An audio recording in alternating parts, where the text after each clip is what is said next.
इस वीडियो में बताने वाले हैं पोस्ट मैट्रिक के लिए आप ऑनलाइन आवेदन किए होंगे। जैसे आपको इंटर का स्कॉलरशिप हो या आपको ITI का हो, डिप्लोमा का हो, ग्रेजुएशन का हो, पोस्ट ग्रेजुएशन, किसी प्रकार के आप जो कि पढ़ाई के लिए ऑनलाइन आवेदन दिए होंगे स्कॉलरशिप के तौर पे, तो सभी को यूजर ID पासवर्ड आ गया होगा या किसी का बाकी होगा। तो जिनका ID पासवर्ड आ चुका है तो फाइनल सबमिट यानी अप्लाई फॉर स्कॉलरशिप कैसे करना है सारा जानकारी आपको इस वीडियो में देने वाले हैं। तो चलिए शुरू करते हैं। वेबसाइट का लिंक मैं डिस्क्रिप्शन बॉक्स में डाल दिया हूँ, क्लिक करके आप आ जाइएगा और यहाँ पे आपके मोबाइल पर यूजर ID और पासवर्ड आ गया है। उसके बाद आपको फाइनल सबमिट कैसे करना है इसके बारे में जानकारी आपको देने वाले हैं। तो यहाँ पे देखिए मुख्यमंत्री पिछड़ा वर्ग अत्यंत पिछड़ा वर्ग BC EBC के लिए इस पर आपको जो कि क्लिक करना है। यहाँ आने के बाद देखिए अभी तक जो कोई छात्र एवं छात्रा फॉर्म नहीं फिलअप किए हुए हैं तो आपको अंतिम तिथि 31/7/2023 तक रखा गया है। जिसका यूजर ID पासवर्ड आ जाएगा और अंतिम तिथि भी हट जाएगा तो आदमी डायरेक्ट लॉगिन करके अप्लाई कर सकता है। लेकिन जो कोई छात्र एवं छात्रा बिल्कुल नए हैं उनको केवल रजिस्ट्रेशन करना होगा, तो उनका अंतिम तिथि जो कि आपको 31/7 रखा गया है। अगर आपके पास कागजात है, दस्तावेज है, तो जितना जल्दी हो सके आप इसके लिए रजिस्ट्रेशन कर सकते हैं। तो मेरे पास ऑलरेडी यूजर ID और पासवर्ड आ चुका है। तो यहाँ पे आएगा स्टूडेंट वाले सेक्शन में और BC EBC जो स्टूडेंट लॉगिन लिखा गया इस पर आपको क्लिक करना है। डायरेक्टली लॉगिन करूंगा काहे कि उस समय इसको रजिस्ट्रेशन मैं कर चुका हूं। तो यहाँ पे सेक्शन दिया गया है, क्लिक कर लेना है। एक यूजर ID और यहाँ पे पासवर्ड जो आपके मोबाइल पर दोनों आया हुआ है फिलअप कर लेना है। कैप्चा यहाँ पे डालकर लॉगिन पर क्लिक करना है। अब आपको डायरेक्टली ऑप्शन आएगा चेंज पासवर्ड करने के लिए। दोबारा नाम आपको यहाँ पे लिख लेना है और यहाँ पे गेट OTP लिखा गया इस पर आपको क्लिक करना है। जो नंबर आपने यहाँ पे दिया है एडिट नहीं होगा, इसी नंबर पर आपको OTP जाएगा। OTP यहाँ पे सेंड कर दिया गया है। ओके बटन में यहाँ पे आपको क्लिक करना है और OTP यहाँ पे लिखकर वेरीफाई पर क्लिक करना है। जब वेरीफाई होगा तो न्यू पासवर्ड आपको बना लेना है जिसमें से special characters as for example semicolon star hash dollar जो कुछ लगाना होगा आप यहाँ पे लगा सकते हैं। स्क्रीन पर आपको एक डेमो यहाँ पे मैंने लिखकर दिखा दिया है। दोबारा कंफर्म वही पासवर्ड यहाँ पे डालिएगा। कैप्चा जो दिख रहा है यहाँ पे लिखकर चेंज पासवर्ड पर क्लिक करना है। यहाँ पे आपको डायरेक्टली लॉग आउट हो जाएगा। ये आपको सक्सेसफुली देता है कि पासवर्ड आपका क्रिएट हो गया है। तो दोबारा से आपको इसको लॉगिन कर लेना है। जैसे फिलहाल अपने अभी जो पासवर्ड डाला हुआ है पासवर्ड यहाँ पे डालकर यूजर ID आपको पता ही है, कैप्चा यहाँ पे लिखिए, लॉगिन पर क्लिक करिए। अब आपको क्या करना है, सबसे पहले फोटो को अपलोड करिए। तो यहाँ पे आपको अपलोड इमेज लिखा गया इस पर क्लिक करना है। यहाँ पे साइज 200x230 पिक्सल होना चाहिए, 50 KB से कम का। तो यहाँ पे चूज फाइल है इस पर क्लिक करिए और फोटो आपको यहाँ पे ला लेना है और सेव फोटो पर आपको क्लिक करना है। फोटो आपका आ जाएगा। अब गो टू होम लिखा गया इस पर आपको क्लिक करना है। दो आपको बटन दिया गया सर्टिफिकेट और बैंक वेरिफिकेशन देखने के लिए। तो फर्स्ट में मैं यहाँ पे क्लिक कर लेता हूँ और यहाँ पे देख सकते हैं कि पर्सनल डिटेल्स अभी जो कि फिलअप नहीं हुआ है। यहाँ पे जो कि और फिलअप करेंगे तो वेरीफाई होगा। ईमेल वेरीफाई हो गया है और मोबाइल नंबर वेरीफाई हो गया है। और यहाँ पे देखिए रेसिडेंट सर्टिफिकेट जो है इसमें मैं डाला था, ये भी जो कि वेरीफाई हो गया है। अब आपको बैंक डिटेल्स में देखिए कि इनका जो कि बैंक डिटेल्स दिया गया है, लेकिन दुख भरी समाचार यही है कि इनका जो कि रिजेक्ट हो गया है। जो आपको बैंक द्वारा रिजेक्ट होने का आपको रीजन इसमें लिखा गया है UID never enable for DBT। इनका जो कि है DBT लिंक नहीं हुआ है। डायरेक्ट बेनिफिट ट्रांसफर जो आधार कार्ड से पैसा आपको डाला जाएगा PFMS के माध्यम से, उनका जुड़ा नहीं है। तो इस जो कि छात्र एवं छात्रा का यही करना होगा कि नया कोई खाता खुलवा लीजिए। जैसे आपको इंडियन पोस्ट पेमेंट बैंक उसका डायरेक्ट जो कि DBT लिंक होता है। यहाँ पर भी आपको बात लिखा गया है। बहुत जगह पर आपको PFMS जो कि एक्सेप्ट नहीं किया हुआ है, अभी वहाँ पे वेटिंग लिख रहा है, लेकिन यहाँ पे किसी का लिख दे रहा है कि आधार बैंक से जो कि लिंक नहीं है, आप जो कि स्कॉलरशिप का राशि नहीं दिया जाएगा। लेकिन जब तक PFMS से आप बैंक का रिस्पॉन्स नहीं आ जाता है तब तक आपको इंतजार करना है। तो इनका रिस्पॉन्स आ गया है, रिजेक्ट हो गया है, तो इनको हर हाल में इंडियन पोस्ट पेमेंट बैंक में खाता आपको खुलवाना होगा। इनकम सर्टिफिकेट दिया गया है, ये आपको वेरिफिकेशन नहीं हुआ है।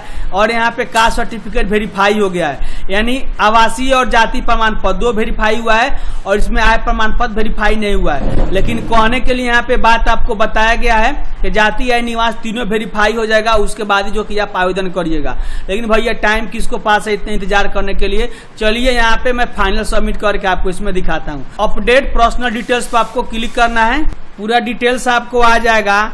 बहुत जगहों पर आपको इसमें एडिट नहीं किया जाएगा। जिस प्रकार से देखिए यहाँ पे नाम एडिट नहीं होगा, आधार नाम एडिट नहीं होगा, आधार पर का नाम नहीं होगा। जितना भी बक्सा आपको दिख रहा है जहाँ पे आप भर सकते हैं उसको इसमें फिलअप करना है। तो यहाँ पे देखिए इनका जो कि ये कास्ट ईबीसी है तो ईबीसी में सिलेक्ट करता हूँ और यहाँ पे जो कास्ट इनका है वो मैं कास्ट यहाँ पे जो कि सिलेक्ट कर लेता हूँ। तो यहाँ पे देखिए कास्ट में यहाँ पे इसको सिलेक्ट कर लिया। उसके बाद यहाँ पे सब कास्ट का आएगा ऑप्शन, अगर आपका सब कास्ट होगा तो आएगा, अन्यथा आपको ओपन नहीं होगा। यहाँ पे इनका जो कि है एक ऑप्शन है तो इसको मैं सिलेक्ट कर लेता हूँ। ये आदमी जो कि अगर दिव्यांग तो होता है यानी विकलांग होता तो यहाँ पे यस करते हैं, आदमी विकलांग नहीं है तो यहाँ पे नो करना है। फादर का ऑक्यूपेशनल दे देना है, तो भैया इनके फादर जो कि ये फार्मर हैं तो यहाँ पे मैं फार्मर सिलेक्ट करता हूँ। उसके बाद रीजन के तौर पे आप जो हिंदू होंगे तो हिंदू सिलेक्ट कर लीजिएगा। अब आपको इसमें एड्रेस देना है। यहाँ पे कोई अल्टरनेटिव मोबाइल नंबर है तो दे सकते हैं, कोई मैंडेटरी नहीं है। डोमिसाइल जो कि आपको बिहार का ही है। होम डिस्ट्रिक्ट जो होगा आपको इसमें डिस्ट्रिक्ट को सिलेक्ट कर लीजिएगा।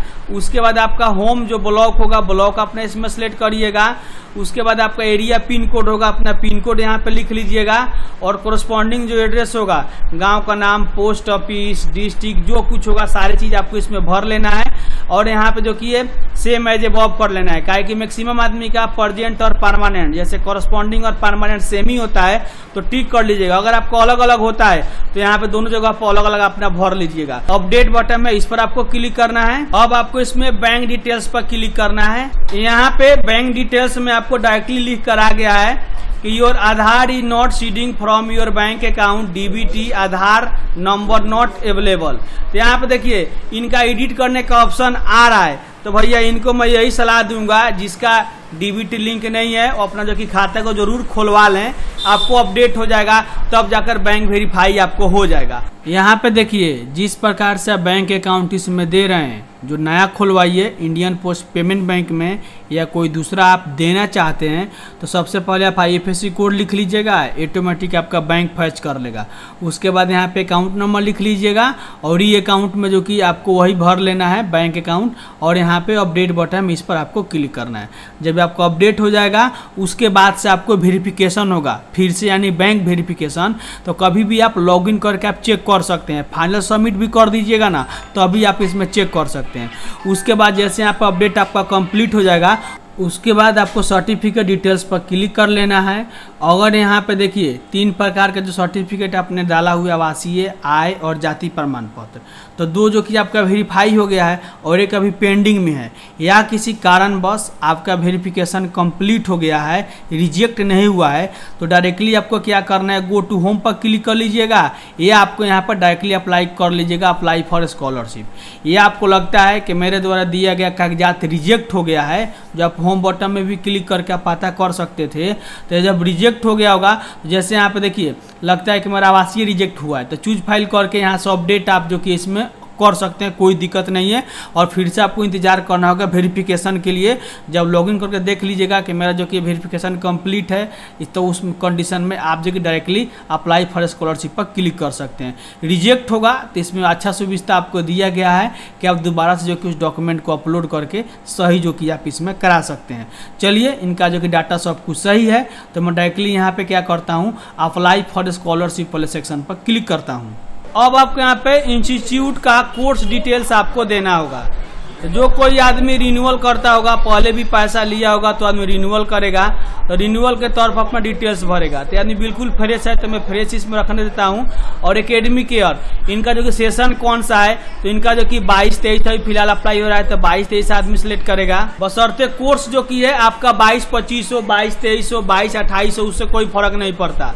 उसके बाद आपको इंस्टीट्यूट का स्टेट सेलेक्ट करना है। उसके बाद आपको ब्लॉक सेलेक्ट करना है। यह जो कि पूरा डिटेल्स इंस्टीट्यूट का एड्रेस का होना चाहिए, तो वो इंस्टीट्यूट किस ब्लॉक में स्थित है उसको यहाँ पर सिलेक्ट करना है। उसके बाद इंस्टीट्यूट आपको सिलेक्ट करना है। इसमें हर हाल में आपको इंस्टीट्यूट का नाम जरूर आएगा अगर सही से डाटा फिलअप कर रहे होंगे। उसके बाद इसमें आपको कोर्स करना होगा, तो आदमी डीएलएड कर रहा है तो डीएलएड आपको यहाँ पर कॉलेज को जब सिलेक्ट करिएगा तो ऑटोमेटिक आपको कोर्स भी जो होगा आपको इसमें आ जाएगा। अब यहाँ पे देखिए इन्फॉर्मेशन आ जाएगा आपको इंस्टीट्यूट का, जिस प्रकार से आप इसमें सेलेक्ट किए हैं। अब आपको इन्फॉर्मेशन देना है एंट्री बाय स्टूडेंट, यानी जो डिटेल्स होगा अपने हिसाब से देना होगा, अब स्टूडेंट अपना देगा। यहाँ पे इन्फॉर्मेशन के तौर पे पूरा स्टूडेंट का डाटा आपको फिलअप किया जाएगा। कोर्स का जो सेशन होगा, जैसे किसी का 2 साल का हो या 3 साल का हो, अपना कोर्स सेशन वो अपना इसमें लिख लेगा। यहाँ पे एडमिशन कब हुआ था उस कोर्स के लिए यहाँ पे कैलेंडर पर क्लिक करके आप जो कि इसमें सेलेक्ट कर सकते हैं। उसके बाद स्टूडेंट का जो रजिस्ट्रेशन नंबर होगा आपको यहाँ पे लिख लेना है। जिस प्रकार से आप जैसे कि इंटरमीडिएट का भर रहेंगे तो इंटरमीडिएट का लिखिएगा, अगर दूसरे कॉलेज का भर रहे हैं तो उनका रजिस्ट्रेशन नंबर ऑलरेडी मिला होगा वही आपको इसमें भरना होगा। इसके बाद से आपका रोल नंबर जो होगा, रोल नंबर आपको यहाँ पे भर लेना है। कब का जो कि ये भर रहे हैं तो ये आदमी जो कि ये फर्स्ट ईयर का पैसा ले चुका है आदमी, तो ये आदमी का भरा जा रहा है सेकेंड ईयर का, तो मैं इसमें सेकेंड को सिलेक्ट करता हूँ। और यहाँ पे देखिए डेट ऑफ एडमिशन, जिस प्रकार से ये वाला आप सिलेक्ट किए थे उस प्रकार से इसको भी आप सिलेक्ट कर सकते थे, कोई दिक्कत नहीं है।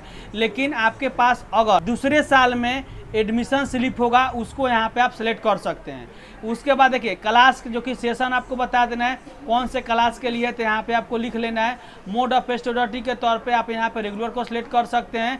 यहाँ पे उस इंस्टीट्यूट के अनुसार से आपको इसमें डिस्टेंस का आएगा या कंपार्टमेंट का आएगा, काहे कि बहुत सारे इंस्टीट्यूट होता है जो डिस्टेंस से भी कोर्स कराता है, उनका डिस्टेंस भी आएगा। लेकिन ये जो कि ये कॉलेज रेगुलर वाला है इसीलिए यहाँ पे रेगुलर आपको शो कर रहा है। अब यहाँ पे देखिए फी पेड जो कि स्टूडेंट के द्वारा, जैसे यहाँ पे नॉन रिफंडेबल 2363 रुपये लग रहा है, तो ये जो कि आपको 2363 में तो कोई दाग नहीं लगेगा। साथ में आपको जो कि ये थोड़ा बहुत लाइब्रेरी का चार्ज का पैसा आता है और कुछ आपको बुक का भी जोड़ कर आता है, तो अनुमान रखिए कि आपको 3500 के आसपास अगर इतना नॉन रिफंडेबल फीस आपका होता है तो आपके खाते में आएगा। उसके बाद से यहाँ पर जो होगा सेम टू सेम बात आपको लिख लेना है। अब यहाँ पे छात्र द्वारा जितना भी शुल्क आपको दिया जाता है, यहाँ पे देखिए जो कोई आदमी हॉस्टलर होगा, हॉस्टल में रहता होगा तो यस करेगा, नहीं तो नो आदमी करेगा। यहाँ पे क्वालिफाई के लास्ट ईयर जो कि एग्जाम आदमी पास किया, तो भैया तो हम तो भर रहे हैं सेकेंड ईयर का, तो ऑलरेडी आदमी फर्स्ट ईयर में पास किया हुआ है। अगर वो आदमी फर्स्ट ईयर का ही भर रहा है तो यहाँ पे आदमी नो भरेगा। उसके बाद से यहाँ पे देखिए आपका जो कि कैटेगरी किस में आते हैं, आप पूरा गरीबी के निवासी में है तो गरीब वाला पुअरेस्ट कर लीजिएगा, धनिक मनिक होंगे तो आप इसमें अदर कर लीजिएगा। उसके बाद आपको प्रीवियस जो पार्ट्स जो कोर्स इसमें किए होंगे उसका डिटेल्स देना होगा। तो यहाँ पे जैसे कोर्स के तौर पे जो आपको देखिए 2-3 कोर्स आपको इसमें दिया गया है, जैसे 11, 12 पॉलिटेक्निक, ITI, तो इसको आपको सिलेक्ट कर लेना है जो आपको कोर्स लगे। कोर्स का जो कि है सेशन के तौर पे आपको क्या रहेगा उस कोर्स का, यहाँ पे आपको इसमें सेलेक्ट कर लेना है। तो यहाँ पे मैंने सेलेक्ट कर लिया है। उसके बाद बोर्ड और यूनिवर्सिटी का नाम आपको लिख लेना है, तो यहाँ पे मैंने लिख लिया है। फाइनेंशियल ईयर के तौर पे कब के आपको जो कि एडमिशन था यहाँ पे आपको लिख लेना है, कब तक आप जो कि था पढ़ाई किए होंगे वहाँ पे आपको सेशन के तौर पर लिख सकते। कोर्स जो कि कंप्लीट आप जो कर चुके होंगे तो यस करिएगा, काहे कि ये आदमी जो कि है 2023 में अप्रैल में ही पास कर गया है, लेकिन सेशन थोड़ा पीछे के चलते ये फॉर्म जो कि लेट भरा रहा है, तो यदि पास कर गया है तो यस करेगा, और कोई ये पियरिंग में होगा तो यहाँ पे नो करेगा। उसके बाद से प्रीवियस कोर्स जिस आदमी परसेंटेज के हिसाब से पास किया होगा, तो भैया ये अपने मन के मुताबिक ये तो डाटा पता चलता नहीं है, जो इंस्टीट्यूट पर निर्भर करता है। अगर पता होगा तो आपको लिखिएगा, अगर प्रीवियस ईयर का आपको पता है भैया 11th का जो ही फॉर्म भरा रहा है, 11th का डिग्री बिहार बोर्ड कहाँ से कोई देता है, ना सर्टिफिकेट ना डिटेल्स कुछ नहीं, तो अपने हिसाब से जो इच्छा करे इसमें डाल दीजिएगा। उसके बाद से यहाँ पे सारे कंडीशन में आपको टिक कर लेना है और यहाँ पे नेक्स्ट बटन इस पर आपको क्लिक करना है। कंडीशन के तौर पे सारा बात आपको बताया गया है कि आपका जो कि आय एनुअल के तौर पे 22-23 में 3 लाख होना चाहिए, BC के उससे कम, EBC का भी 3 से नीचे होना चाहिए। सारा जो कि ये कंडीशन में आपको इसमें टिक कर लेना है। उसके बाद देखिए अब आपको मोबाइल को वेरीफाई करना है OTP से, तो जनरेट OTP लिखा गया इस पर आपको क्लिक करना है। OTP लिखने के बाद मोबाइल OTP वेरीफाई पर आपको क्लिक करना है। उसके बाद अब आपको ईमेल का वेरीफाई करना है, तो जनरेट OTP फॉर ईमेल पर क्लिक करना है। ईमेल पर OTP आपको भेज दिया गया है, ओके बटन में यहाँ पे क्लिक करिए और यहाँ पे OTP डालकर ईमेल OTP वेरीफाई पर क्लिक करना है। उसके बाद यहाँ पे नेक्स्ट बटन है, इस पर आपको क्लिक करना है। अब आपको इसमें डॉक्यूमेंट अपलोड करना है, तो यहाँ पे देखिए डॉक्यूमेंट के तौर पर बोनाफाइड सर्टिफिकेट, यहाँ पे आपको 10th का जो कि सर्टिफिकेट ला लेना है, जैसे मार्कशीट होगा उसका नंबर लिख लीजिएगा, आपको नीचे में उसका डेट तारीख लिखा गया है कब पास किया गया था, और लास्ट जो आदमी पास किया होगा उसके अनुसार से, जैसे आदमी का 12th कंप्लीट है और सेकेंड ईयर का है तो आदमी सर्टिफिकेट डाल लेगा, और जिसका खुद ब खुद अगर 11th का फर्स्ट ईयर का भरेगा तो यहाँ पे आप दोबारा जो कि वही मार्कशीट को आप अपलोड कर सकते हैं। अगर 10th में आप फर्स्ट ईयर का भर रहे हैं। उसके बाद बोनाफाइड सर्टिफिकेट ये आपको स्कूल से मिलता है। यहाँ पे चूज फाइल करके आप ला लीजिएगा सारे का जो कब इशू किया गया था, कॉपी मेंटेनेंस जो स्कूल कॉलेज द्वारा हुआ होगा तो लिखिएगा, अन्यथा आप अपने मन से भी लिख लीजिएगा जो हिसाब आपको लगे। लेकिन एक बात मैं आपको बताता हूँ, जिस प्रकार से अगर बिहार का आप जो कि 12th का जो सिस्टम चल रहा है, जैसे इस बोनाफाइड से मुलाकात करिए जो कि एक सैंपल पेपर है लेकिन सभी जगह पर इसी को अलाउ किया जा रहा है। तो ये जो कि बोनाफाइड है यहाँ पे आपको इस्तेमाल कर लेना है इसको अपलोड करके। और ये भी जो कि एक फ्री रिसिप्ट है जो यहाँ पे डिटेल्स भरकर यहाँ पे एडमिशन चाहे ट्यूशन फी किसी को समझ में नहीं आ रहा है तो जो 2363 जो लिखा गया है नॉन रिफंडेबल, उसके अनुसार से अपने मन से लिख लीजिएगा। काहे कि ये पता तो स्कूल वाले को भी नहीं है, तो अपने हिसाब से लिखिएगा और यहाँ पे जो कि भर लीजिएगा। काहे कि ये पैसा जो कि है मन के मुताबिक होगा तो आएगा, अन्यथा रिजेक्ट भी होगा। काहे कि ये सैंपल पेपर पर ही सारे जो कि काम आपको किया जा रहा है। यहाँ पे देखिए जिस प्रकार से हमको पता नहीं है इसका जो कि नंबर जो सर्टिफिकेट तो हमने 00 डाल दिया है, अपना समझ लीजिएगा किस प्रकार से डालना है। यहाँ तक कि जो बोनाफाइड फी स्ट्रक्चर इशू किया गया उसका डेट तारीख भी नहीं पता है, लेकिन ये आदमी जो कि पास कर गया है जो कि अप्रैल माह में पास किया हुआ है तो अपने हिसाब से उसके बैक डेट में यहाँ पे मैं डेट जो कि सिलेक्ट कर लेता हूँ। चलिए सारा डाटा मैंने फिलअप कर लिया है। उसके बाद यहाँ पे फाइनल सबमिट है, इस पर आपको क्लिक करना है। यहाँ पे आपको जो कि ये बैंक अकाउंट एक बार जरूर देख लेना है। अगर यहाँ पे रिजेक्ट होता है तो नया जो कि खाता खुलवा लीजिए। जैसे आप इंडियन पोस्ट पेमेंट बैंक में उसका डायरेक्ट डीबीटी लिंक हो जाता है। किसी कारणवश आपका ID पासवर्ड तो आ चुका है बट यहाँ पे जातीय निवास लगाए हैं, रिजेक्ट हो गया है तो दोबारा जो कि जातीय निवास जिस प्रकार से होगा आप बनवा कर उसमें लगा सकते हैं। जिस क्राइटेरिया के अनुसार आपको आय प्रमाण पत्र 1 साल के अंदर वाला है वही जो कि आपको अपलोड करना है। यहाँ पे किसी भी कारणवश आपका रिजेक्ट होता है तो सुधार करने का इस प्रकार प्रक्रिया दे दिया गया है, लेकिन वीडियो को ध्यान से देखे होंगे तभी आपको जो सारा स्टेप समझ में आया होगा। और अभी भी इस वीडियो से संबंधित अगर कोई भी आपके मन में प्रश्न होगा तो कमेंट करके पूछ सकते हैं। और मैं उराज शर्मा फिर मिलता हूं नए वीडियो नए टॉपिक के साथ, तब तक के लिए जय हिंद।